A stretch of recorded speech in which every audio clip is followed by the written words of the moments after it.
Yaani siogopi kitu chochote. Issue kama ya kifo, kufa ndio kitu ambacho siogopi kabisa. Kwa sababu mpaka nimeamua kuwa mwanajeshi, swala la kifo nilikuwa nalijua. Kwa hiyo siogopi. Sipo tayari kuyavumilia haya hata kidogo. Baba wa Taifa alisema tukiwa wahoga kuyazungumza na kuchukua hatua kwa mambo haya, ipo siku taifa litatawaliwa na wauni. Hii ni kauli aliongea Baba wa Taifa. Mnaweza mkaiangalia kwenye speech zake.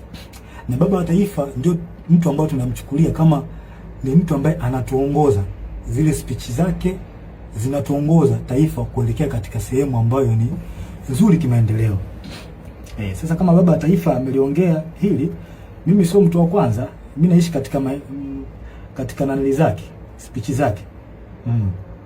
Na hiyo dalili, hiyo kauli aliyoongea Baba wa Taifa kwamba tukiwa hawa wauni wakiachwa, tukiacha mambo bila kuyaongea, mambo mabaya bila kuongea, ipo siku taifa litatumiwa na wauni. Hiyo dalili ni tayari kama imeshaanza kuonekana. Watanzania watakuwa washahidi. Kwa hiyo yanayoendelea, hii dalili imejidhihirisha. Na ni kweli tunatawaliwa na wauni. Hilo swala hakuna haya kuliongea. Tunatawaliwa na